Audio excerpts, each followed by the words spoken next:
जय हिंद दोस्तों, मैं नितेश कुमार आप सभी का स्वागत करता हूं एसएससी एरिना में। और दोस्तों, आज हम इंग्लिश वोकैबुलरी के सेशन को कंटिन्यू करने वाले हैं, जिसमें हम कुछ इम्पॉर्टेंट वन वर्ड सब्स्टिट्यूशंस को देखेंगे, जिसका बहुत इंपॉर्टेंट रोल होता है सीजीएल, सीपीओ या कोई स्टेट लेवल का एग्ज़ाम देने जाएं। स्पेशली मेंस सीजीएल और मेंस सीपीओ में यहाँ पर बहुत ज़्यादा, लगभग 20 माफ़ कीजिएगा 10 से 12 वन वर्ड सब्स्टिट्यूशंस पूछे जाते हैं, जो कि आप काफ़ी आसानी से याद कर सकते हैं इन्हें। ठीक है, इनका प्लस पॉइंट क्या होता है कि आप इनको आसानी से याद कर सकते हैं और एग्ज़ाम में मार्क्स गेन कर सकते हैं। पार्ट 1 से लेकर के 8 को देखने के लिए डिस्क्रिप्शन बॉक्स में दिए गए लिंक के ज़रिए आप देख सकते हैं, या फिर आप एसएससी एरिना सर्च कर सकते हैं। उसमें प्लेलिस्ट में जाकर आप इन सभी वीडियो को देख करके फ़ायदा उठा सकते हैं। ठीक है, चलिए चलते हैं आज के पहले वन वर्ड की तरफ। पहला है that which can not be root out. ठीक है, रूट आउट का मतलब होता है किसी भी चीज को जड़ से खत्म करना। लास्ट लेक्चर में भी बताया गया था आपको। तो that which can not B यानी कि जिसको आप जड़ से खत्म नहीं कर सकते, उसे क्या कहते हैं? उसे कहते हैं इनइरेडिकेबल। इनइरेडिकेबल। सबसे पहले तो आपको पता होना चाहिए इरेडिकेबल का मतलब क्या होता है। सबसे पहले देखिए, इरेडिकेट का मतलब क्या होता है। इरेडिकेट का मतलब होता है किसी भी चीज को जड़ से खत्म कर देना। जैसे कि polio has been eradicated from India, यानी कि जो पोलियो है इरेडिकेट कर दिया गया है उसको भारत से पूरी तरीके से। तो इरेडिकेबल जो उस योग्य हो जिसको आप इरेडिकेट कर सकें, और अगर मैं आई एन लगा दूंगा तो हो जाएगा नेगेटिव, जिसको आप नहीं कर सकते खत्म। ठीक है, इनइरेडिकेबल जिसको आप खत्म नहीं कर सकते। ठीक है, अगला देखिए, ए फिल्म और इलिस्ट्रेटिव लेक्चर ऑन ट्रैवलिंग। मतलब उसे कहते हैं इटिनरेरी। देखिए, इटिनरेरी के कितने सारे यूज हैं, आप इनको क्या क्या किस किस चीजों में यूज कर सकते हैं। एक होता है घुमक्कड़, यानी इटिनररी मतलब जो बहुत ज़्यादा ट्रैवलिंग करने का शौकीन हो, या फिर ट्रैवलिंग करने के दौरान आप जिस जिस चीज़ों का इस्तेमाल करते हैं उनकी लिस्ट आप उससे भी रिलेट कर सकते हैं इटिनररी के द्वारा। ठीक है, या फिर ट्रैवलिंग पे कोई कोई जैसे कि कोई सीन हो ट्रैवलिंग पे, आप उसको भी बोल सकते हैं। ठीक है, तो इतने सारे हैं जो आपको घुमा फिरा कर एसएससी में पूछे जाते हैं, सारे आपको पता होना चाहिए। अगला देखिए, to urge a man to do evil. Urge मतलब होता है किसी भी व्यक्ति को गलत का भड़काना। अर्ज का मतलब बेसिकली भड़काना, उकसाना होता है। और एविल के काम के लिए जब वो उकसाते हैं एविल काम के लिए, तो उसे कहा जाता है इंस्टिगेट। ये भी आपको पहले बताया जा चुका है, आई थिंक रिपीट हो गया है ये। तो एक और वर्ड देखिए, इनसाइट। इनसाइट का मतलब भी भड़काना। अर्ज तो आपको पता ही है, यहाँ पे देख लिया आपने अभी अभी। इसके अलावा एक होता है गोड, GOAD। गोड मतलब भी होता है टू अर्ज समवन टू डू समथिंग। तो इतने सारे वर्ड्स हैं यहाँ पे आप जिन्हें याद रख सकते हैं, है ना। अगला देखिए, policy of a extending a country and it and influence. इसका मतलब होता है कि ऐसी पॉलिसी पे काम करना जिसका उद्देश्य हो अपनी कंट्री को बढ़ाएं और उसके प्रभाव को बढ़ाएं। जैसे आपने चाइना को देखा है, वो दूसरे देशों में अपना काफ़ी ज़्यादा प्रभाव बढ़ाने की कोशिश करता है, अपनी सीमाओं को बढ़ाने की कोशिश करता है। उसे कहते हैं इम्पीरियलिज्म। इम्पीरियल मतलब ही एक तरीके से होता है शासक से रिलेटेड। तो उस कंडीशन को यानी उस चीज़ों को बढ़ावा देने को बोलेंगे इम्पीरियलिज्म। ठीक है, अगला देखिए, अगला है a thing which catches fire easily. ठीक है, एक ऐसी चीज जो आसानी से आग पकड़ लेती है, उसे कहते हैं इनफ्लेमेबल। ध्यान से देखिएगा इसे, FLAME, फ्लेम। फ्लेम का मतलब क्या होता है? Fire. Flame on, to catch fire. तो कई बार फ्लेमेबल,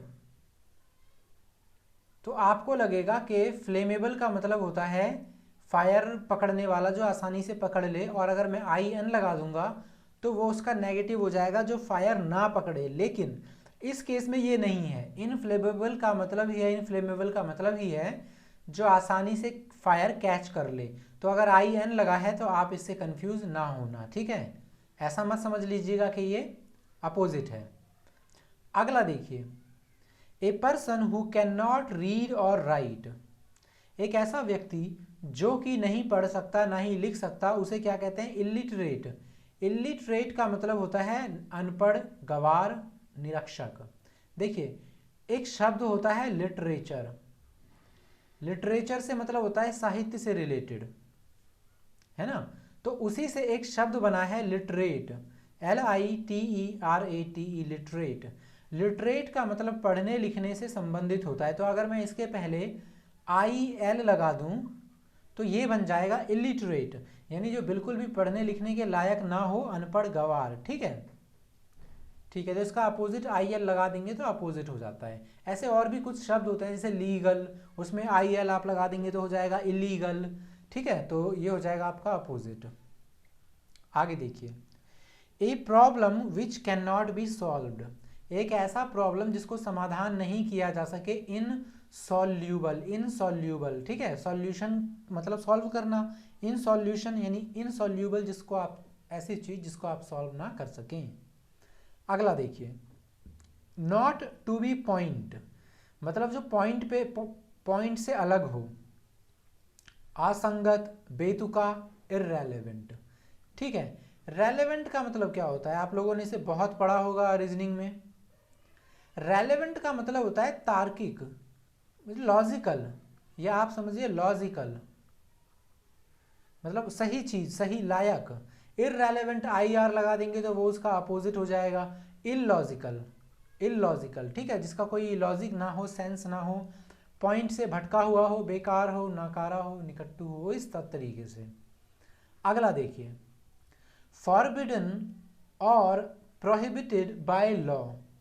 फॉरबिडन का मतलब होता है अनुचित, फॉरबिडन का मतलब होता है अनुचित, या फिर फॉरबिड का मतलब क्या होता है? किसी चीज को मना करना, फॉरबिड मतलब मना करना। तो फॉरबिडन जो चीज सही नहीं हो, करने के लायक नहीं हो। फॉरबिडन और प्रोहिबिटेड बाय लॉ, इलीगल। मैंने अभी आपको बताया था ना, लीगल मतलब होता है जो कोई कानूनी रूप से, आगे आप IL लगा देंगे तो अपोजिट हो जाएगा गैर कानूनी।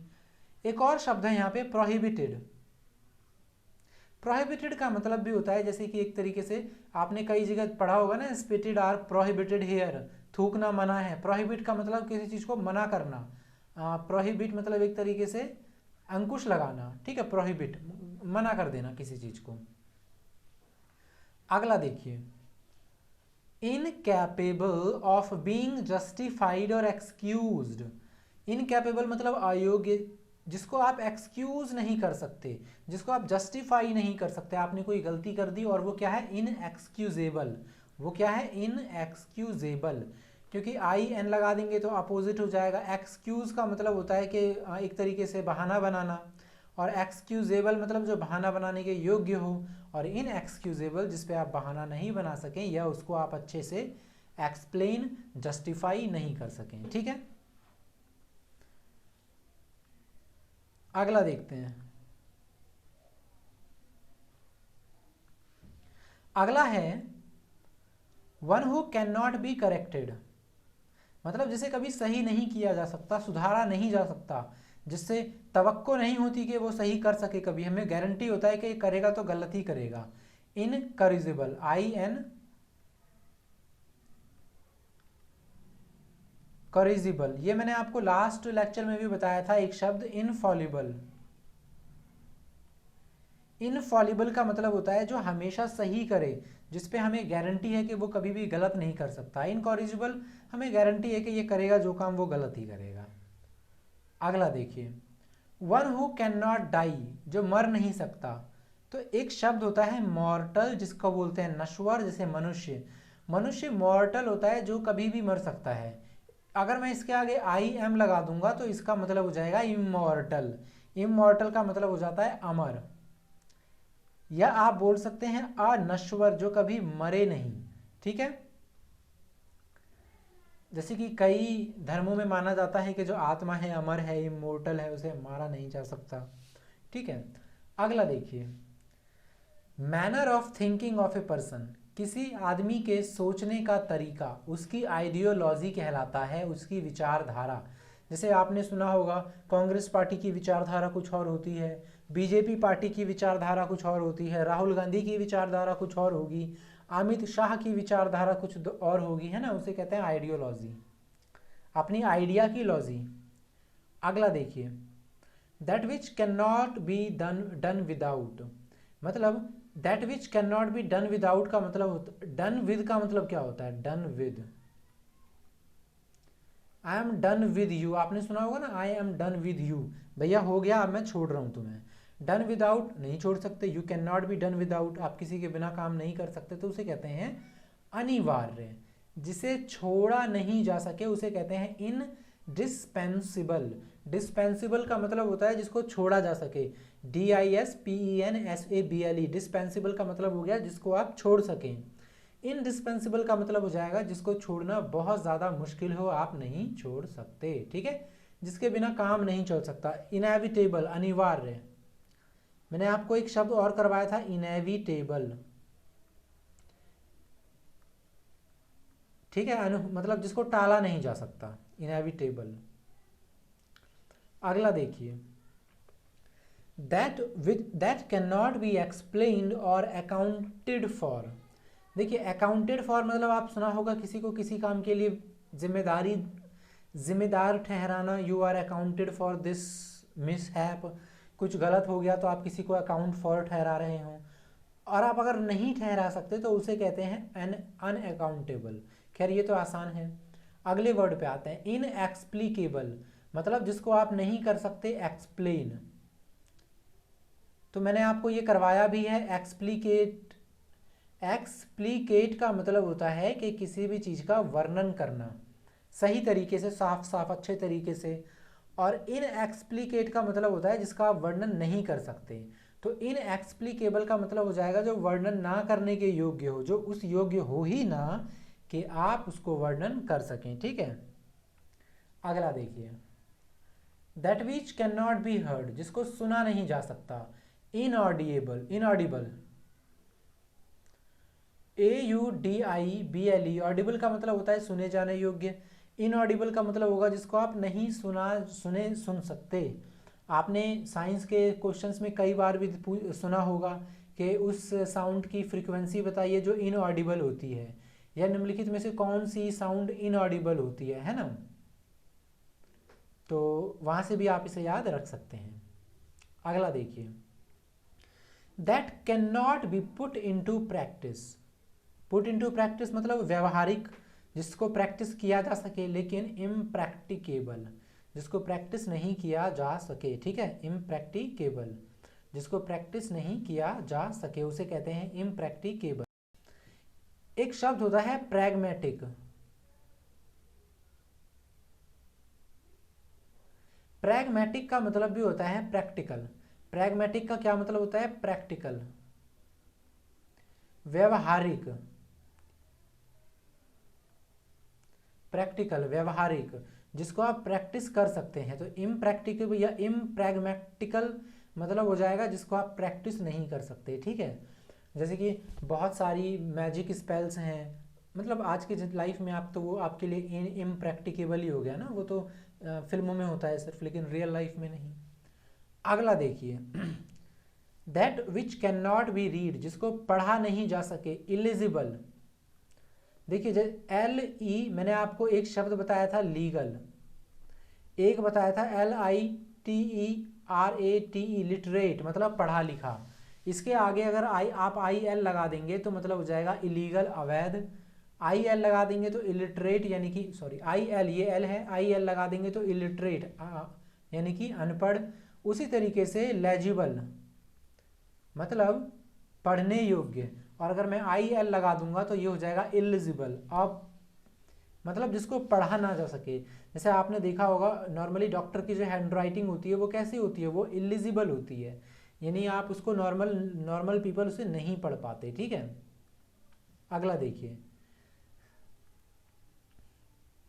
अगला है not guilty of a crime और सिन। सिन का मतलब पाप, क्राइम पता है सभी को, not guilty of a crime और सिन, गिल्टी का मतलब अपराधी, तो इसका मतलब ये हुआ कि उसे क्या बोलेंगे, जो क्राइम या पाप का हिस्सेदार ना हो, बेकसूर हो, उसे बोलते हैं इनोसेंट।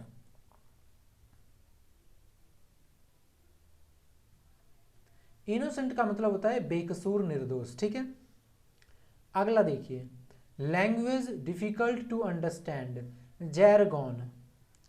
जैरगॉन काफ़ी अच्छा वर्ड है, ये आपको कई बार देखने को मिलेगा, ना ही सिर्फ one word substitutions, passages, cloze test, तो इसे अच्छे से याद करिए। जैरगॉन मतलब होता है कठिन बोली, लैंग्वेज हार्ड टू अंडरस्टैंड। ये स्पेशली ना स्थानीय भाषा के लिए यूज़ किया जाता है, इसे लोकल लैंग्वेज भी बोलते हैं। कई जगह आप इसकी मीनिंग लोकल लैंग्वेज भी पढ़ेंगे तो आपको दोनों में इंटरप्रेट करना पड़ेगा, ठीक है। कैसे, देखिए, सपोज करिए आप हरियाणा में रहते हैं, अगर आप मध्य प्रदेश चले जाएंगे ना, तो जब वो हिंदी बोलेंगे तो आप समझ लेंगे, लेकिन नॉर्मल भाषा आप नहीं समझ पाएंगे, वहाँ की जो लोकल लैंग्वेज होती है वो आप बहुत that language is very hard to understand, तो उन लैंग्वेज को कहा जाता है जैरगन, ठीक है। आई होप आप समझ गए हों। अगला देखिए, school for infants and children age for 4 to 6 prepare them for primary school, इसे कहते हैं किंडरगार्टन,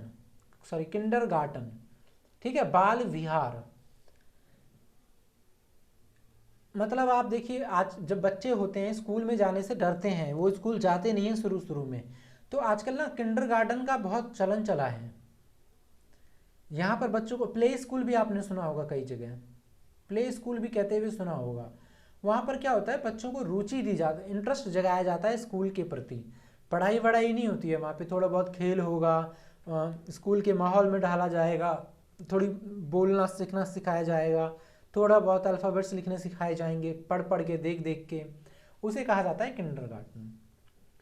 अगला देखिए, lacking moral discipline specially sexually unrestrained. Unrestrained का मतलब होता है जिसको आप कंट्रोल नहीं कर सकें, ठीक है। लैकिंग मोरल डिसिप्लिन, लैकिंग मतलब कमी होना, मोरल मतलब समझ गए नैतिकता, और डिसिप्लिन मतलब डिसिप्लिन, नैतिकता वाले डिसिप्लिन की कमी को क्या कहते हैं, स्पेशली सेक्सुअली।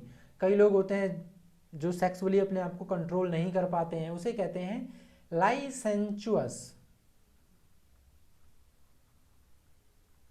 लाइसेंचुअस मतलब होता है कामुक, या फिर जो घटिया, कमीना टाइप, ये शब्द भी इस्तेमाल कर लेते हैं हिंदी में। एक और शब्द है वॉन्टन। वॉन्टन भी होता है अनैतिक, जो लैक ऑफ मोरल डिसिप्लिन जिसमें हो, ठीक है। वेंटन, इसकी स्पेलिंग ध्यान से देखिएगा। तो दोनों बहुत इंपॉर्टेंट अच्छे वर्ड हैं, आप याद कर सकते हैं दोनों को। अगला देखिए, room with toilet facilities. Room with toilet facilities कहलाता है लेवेटरी। कई बार आप मॉल वगैरह में, या कोई मान लीजिए कोई बड़ी बिल्डिंग में, स्पेशली ऑफिसेज वगैरह की जो बड़ी बिल्डिंग होती है, मल्टीप्लेक्सेस वगैरह, वहाँ आप जाएंगे ना, तो आपको जो एक तरीके से जब आपको बाथरूम जाना होगा, वॉशरूम जाना होगा, तो ना वहाँ पे बाथरूम लिखा मिलेगा, ना वहाँ पे वॉशरूम लिखा मिलेगा, वहाँ पे लिखा मिलेगा रेस्ट रूम। आपको पता नहीं होगा रेस्ट रूम किसे कहते हैं तो दिक्कत हो जाएगी, आपको नहीं पता होगा लेवेटरी किसे कहते हैं तो दिक्कत हो जाएगी, ठीक है। ये दोनों होते हैं शौचालय। हो सकता है आपने कई जगह देखा भी हो लिखा हुआ, ठीक है। चलते हैं अगले टॉपिक पे। Responsible according to law, legitimate. Legitimate मतलब होता है कानूनी, या फिर जो सरकार के कानूनी रूप से हमें अलाउ हो करने के लिए, कानूनी रूप से सही। Responsible according to law. वही इलिजिटिमेट लगा देंगे तो वो गैर कानूनी हो जाएगा। अगला देखिए, property given by father, legacy. A gift of personal property, legacy, संपत्ति। आपने कई बार सुना होगा कि फलाना सेलिब्रिटी की डेथ हो गई है, उसकी लेगेसी है, उनके किस बच्चे के पास जाएगी, या कोई बड़े कलाकार की लेगेसी भी बोलते हैं, ठीक है। तो उसे बोलते हैं लेगेसी, मतलब संपत्ति। तो उम्मीद करता हूँ कि आपको अच्छे से अच्छा लगा हो, काफ़ी अच्छे से समझ में भी आया हो, और उम्मीद करता हूँ कि आप वीडियो को लाइक करेंगे, सब्सक्राइब करेंगे, अपने दोस्तों को भी बता सकते हैं। और अगर आपको अच्छा लगा या जो भी कमेंट करना चाहते हैं, कोई मिस्टेक हो गई तो आप मुझे कमेंट बॉक्स में कमेंट करके बता सकते हैं, ठीक है। तो इस वीडियो को देखने के लिए आपका बहुत बहुत धन्यवाद। अब स्टॉप करते हैं वीडियो और मिलते हैं आपसे अगले लेक्चर पार्ट नंबर 10 में।